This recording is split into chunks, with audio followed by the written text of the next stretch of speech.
கமல் நடித்துள்ள தக் லைஃப் படத்தை கர்நாடகத்தில் ரிலீஸ் செய்யும் விவகாரம் தொடர்பாக வழக்கு தொடரப்பட்ட நிலையில் நீதிபதிகள் சரமாரியாக கேள்விகளை முன்வைத்து வருகின்றன. கூடுதல் விவரங்களோடு இணைகிறார் செய்தியாளர் மதியழகன். வணக்கம் மதியழகன், விவரங்கள்.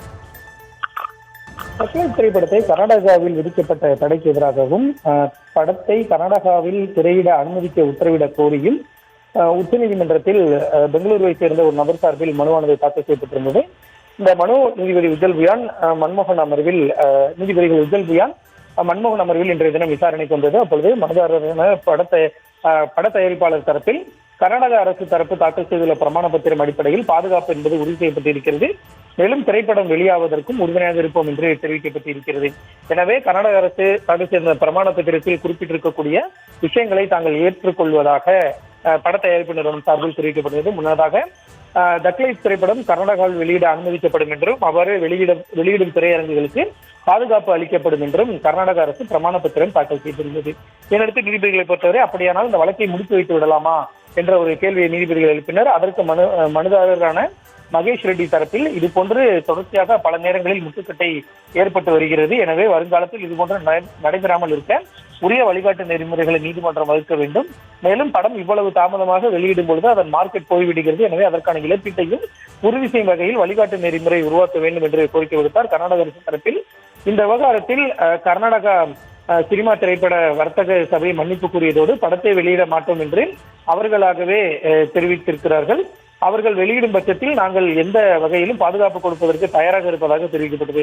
அப்பொழுது நீதிபதிகள் தடையில்லா சான்றிதழ் பெற்ற ஒரு திரைப்படம் வெளியிடுவதாக இருந்தால் அதற்கு பாதுகாப்பு அளிக்க வேண்டியது, உரிய பாதுகாப்பை உறுதி செய்ய வேண்டியது மாநில அரசினுடைய கடமை என்றும், இது போன்று திரையரங்குகளை தீக்கிரையாக்குவோம், படத்தை வெளியிட மாட்டோம் என்று சில வன்முறையாளர்கள் கூறினால் அந்த மிரட்டலை அடக்க வேண்டியதும் மாநில அரசினுடைய கடமை என்றும் நீதிபதிகள் தெரிவித்தனர். கர்நாடக அரசு தரப்பை பொறுத்தவரை படம் வெளியாவதற்கு யாரேனும் அச்சுறுத்தலாக இருந்தால் அவர்கள் மீது நிச்சயமாக நடவடிக்கை எடுக்கப்படும் என தெரிவிக்கப்பட்டது. நீதிபதிகள் ஒரு நகைச்சுவை நடிகர் ஏதாவது கூறினால் கூட உணர்வுகள் புண்படுகின்றன என கூறி நாச வேலைகளும் நடக்கின்றன, நாம் எங்கு எதை நோக்கி சென்று கொண்டிருக்கிறோம் என கேள்வி எழுப்பினர்.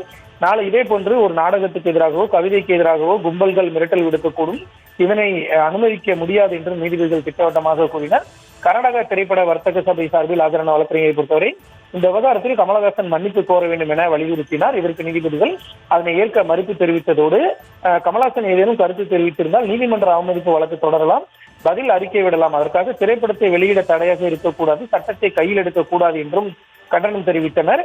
மற்றொரு தனிநபர் தரப்பில் ஆஜரான வழக்கறிஞரை பொறுத்தவரை காவிரி உள்ளிட்ட விவகாரங்களில் இரு மாநிலங்களுக்கிடையே பிரச்சனை நிலவி வருகிறது, போராட்டங்களும் நடைபெற்று வரக்கூடிய சூழலில் அது போன்ற நேரத்தில் கமலஹாசன் பேசியது ஏற்புடையதல்ல என தெரிவித்தார். இதற்கு நீதிபதிகள் உங்கள் நிலைப்பாடு என்ன, நீங்கள் போராட்டத்தையும் வன்முறையும் ஆதரிக்கிறீர்களா என கேள்வி எழுப்பினர். இதற்கு பதிலளித்த வழக்கறிஞர் கமலஹாசன் மன்னிப்பு கூறினால் மட்டுமே திரைப்படத்தை அனுமதிக்க வேண்டும் என தெரிவித்தார்.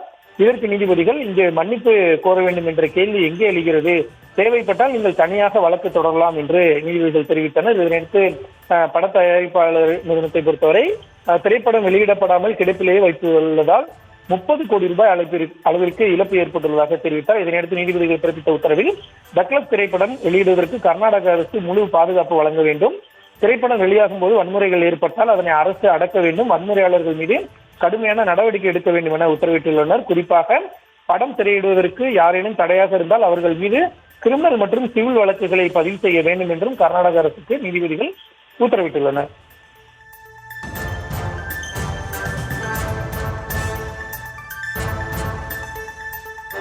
விவரங்களுக்கு நன்றி மதியழகன்.